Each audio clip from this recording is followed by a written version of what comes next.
Wala po, tugon nila. Ihulog ninyo ang lambat sa gawing kanan ng bangka at makahuhuli kayo, sabi ni Jesus.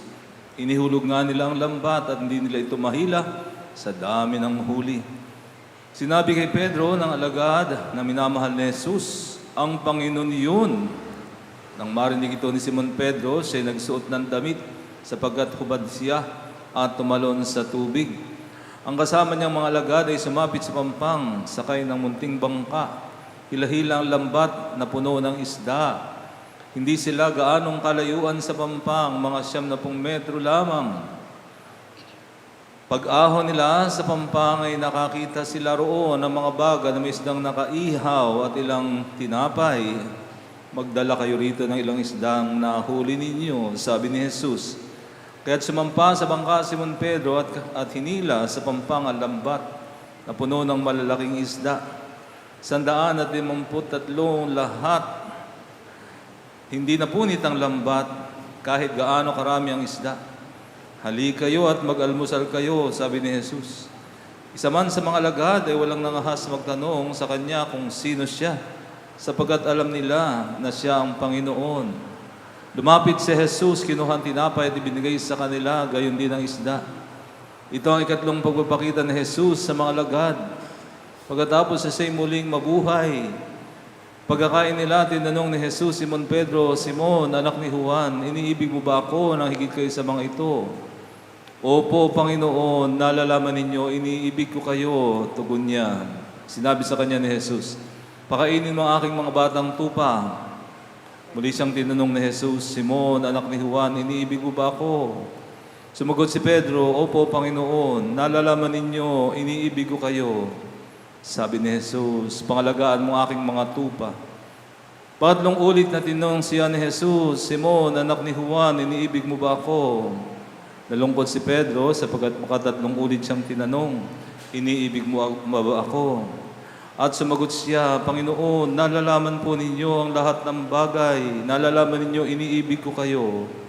Sinabi sa kanya ni Jesus, pakainin mo ang aking mga tupa. Tandaan mo, noong kabataan mo pa, ikaw nagbibihis sa iyong sarili, lumalakad ka kung saan mo ibig. Ngunit pagtanda mo, iuunat mo ang iyong mga kamay at ibang magbibihis sa iyo. Dadalhin ka kung saan hindi mo ibig. Sinabi niya ito upang ipakilala kung paano mamamatay si Pedro. At sa gayon, mapararangalan niya ang Diyos. Sapagkat sinabi sa kanya ni Jesus, o pagkatapos sinabi sa kanya ni Jesus, sumunod ka sa akin.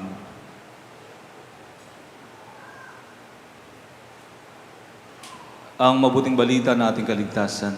Pinupuri ka namin, Panginoong Hesukristo. Noong ako ay seminarista pa, nung nag-aaral pa kami, meron kaming isang paboritong professor sa seminaryo. Paborito siya ng mga seminarista sapagkat napaka-considerate niya. Ayaw niyang may bumabagsak sa kanyang klase. Kaya kapag dating ng final exams at may mga bumagsak, binibigyan niya ng second chance para mag-review ulit at kumuha ulit ng final exam. So mga kapatid, kaya po ito naikwento sapagkat ang ating ebanghelyo ay tungkol sa giving another chance. Giving another chance to a group of flunkers.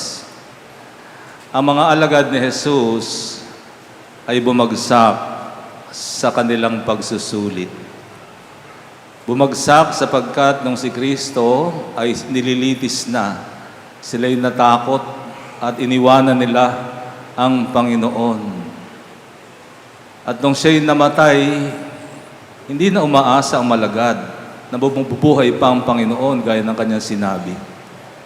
Kaya sila ay nagkulang o sila ay bumagsak sa pagsusulit. At nung si Kristo ay muling nabuhay, muli siya nagpakita siya sa kanyang malagad.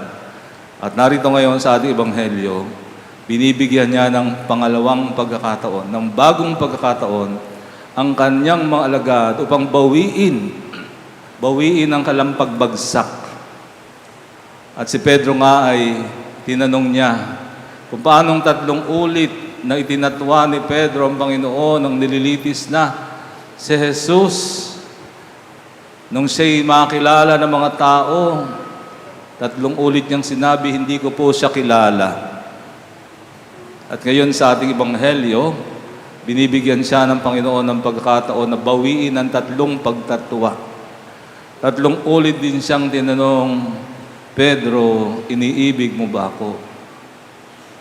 At 3 ulit ding sumagot si Pedro, Opo, Panginoon, iniibig ko kayo. At saka sinabing, pakainin mo ang aking mga tupa. Alam niyo mga kapatid, ang pinili ng Panginoon na mga alagad ay tulad din natin. Marami din silang kapalpakan. Marami din silang kahinaan. Simula na nga kay Pedro. Gayong si Pedro ang talagang pinili ni Jesus para mamuno sa kanyang simbahan.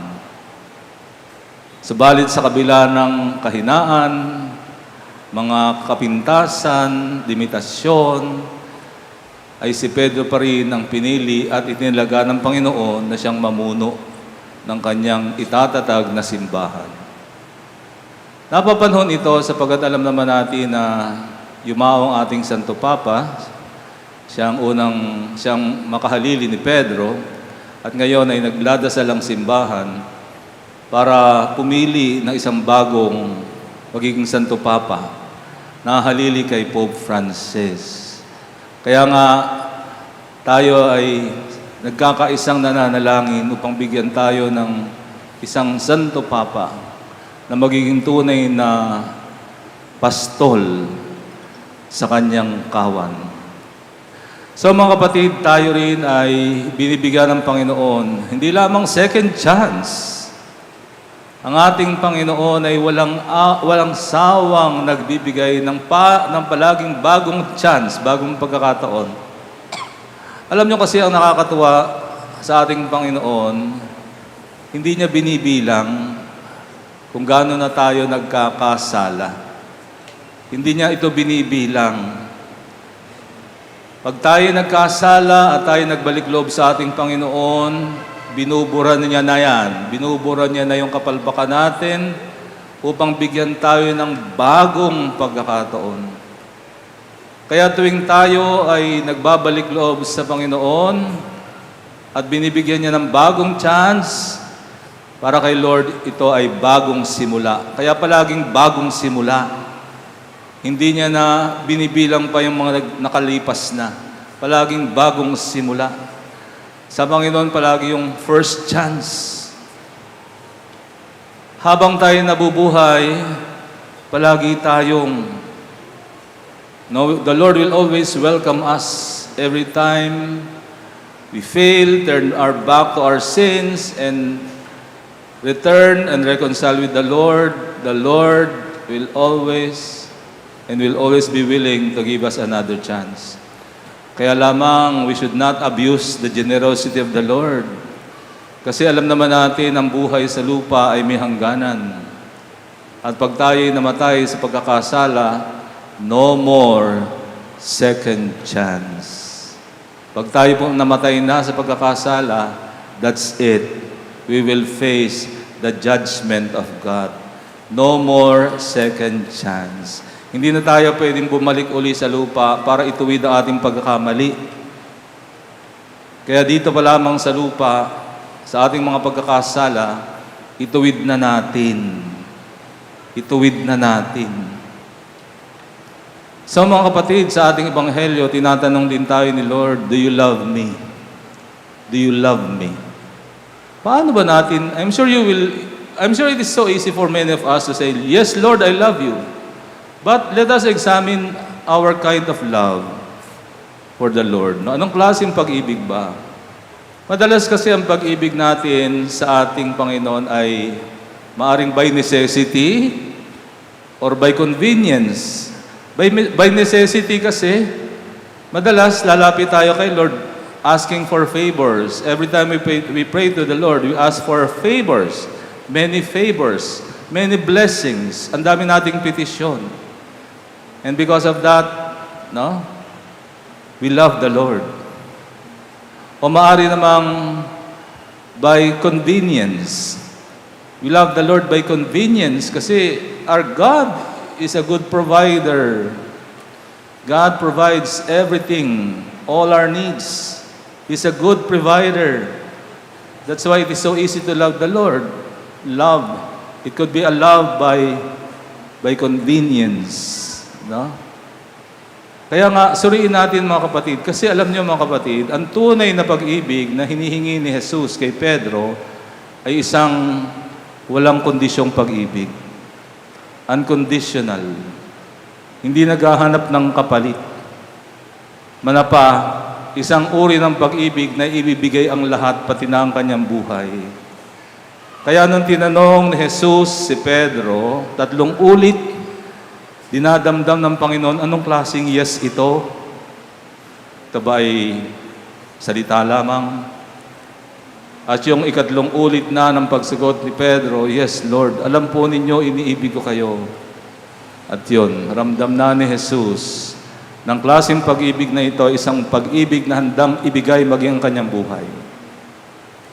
At alam na nga natin, si Pedro ay namatay bilang isang martir. Ibinigay ang kanyang buhay para sa Panginoon. Kaya nga mga kapatid, tayo ang mga bagong alagad. Tinatanong din tayo ni Jesus, do you love me? Iniibig niyo ba ako? At anong klaseng pag-ibig ito? Alam niyo mga kapatid, to express our genuine love for the Lord, it should be expressed concretely. Hindi pwedeng salita lamang. Ipakita natin sa ating pamumuhay. Hindi lamang sa pagsimba, pagdadasal, rosaryo, debosyon, prosesyon. Hindi yon. Paglabas natin sa simbahan, doon natin ipakita. Paano natin napapakita? By how we share our life to others. How we share our time, our talents, our treasures. That is how we express our love for the Lord. Paano pa? By living moral life.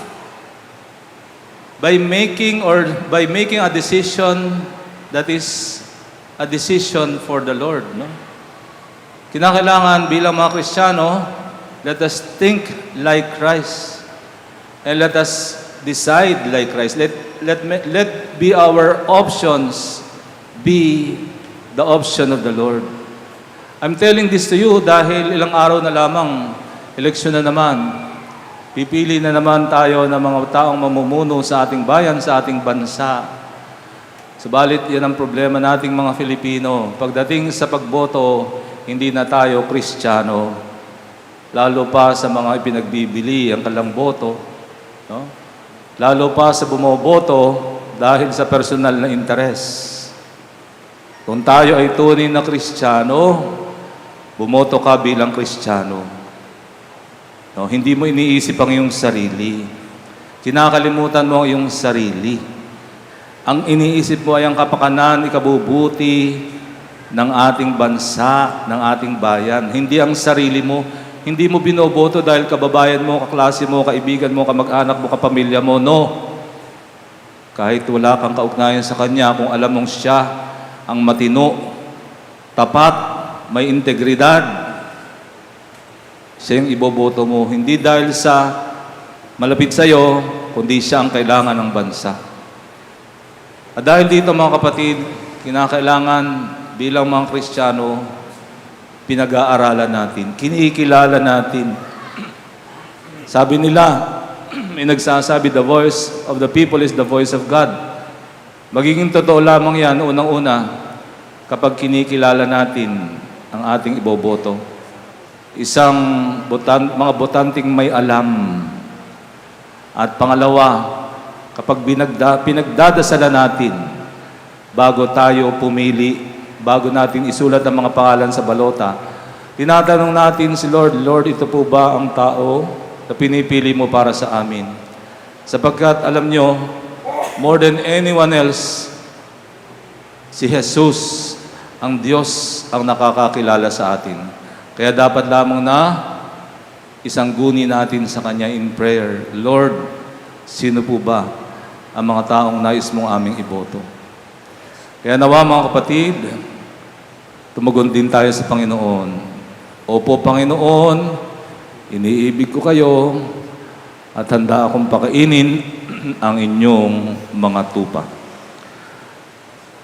Tumayo tayo at pahig natin ang ating pananampalataya. Sumasampalataya ako Sa Diyos amang makapangyarihan sa lahat, na may gawa ng langit at lupa. Sumasampalataya ako kay Heso Kristo, iisang anak ng Diyos, Panginoon nating lahat. Nagkatawang tao siya lalang ng Espiritu Santo, pinanganak ni Santa Mariang Birhen, pinagpakasakit ni Poncio Pilato, ipinako sa krus na matay inilibing, nanaog sa kinaroroonan ng mga yumao. Nang maikatlong araw na buhay na maguli, umakyat sa langit, naluluklok sa kanan ng Diyos amang makapangyarihan sa lahat. Doon magmumulang paririto at uhukom sa nangabubuhay at nangamatay na tao. Sumasampalataya naman ako sa Diyos Espiritu Santo, sa banal na simbahang katolika, sa kasamahan ng mga banal, sa kapatawaran ng mga kasalanan, sa pagkabuhay na muli ng nangamatay na tao, at sa buhay na walang hanggan. Amen.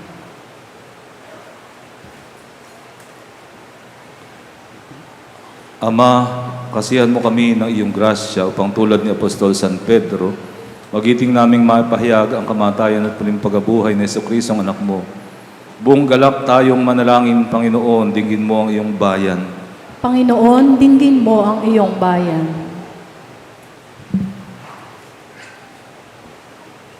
Para sa simbahan, ang sambayanan ng Diyos, naway maramdaman ng mga mananampalataya ang kapangyarihan ng muling pagkabuhay, lalong-lalo na sa panahon ng kahinaan, pagsubok at kagipitan.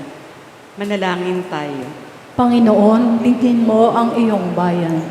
Para sa mga pinuno na naglilingkod sa simbahan at sa pamahalaan, naway lalo pang lumalim ang kanilang pag-ibig kay Jesus, ang mabuting pastol. Magsilbi nawa siyang inspirasyon at lakas sa paglilingkod nila sa bayan. Manalangin tayo. Panginoon, dinggin mo ang iyong bayan. Para sa darating na halalan, huwag nawa ng manaig ang salapi at pagkagahaman. Bagkus ihalal namin ang mga taong may kakayahan, katapatan at tunay na layuning maglingkod. Manalangin tayo.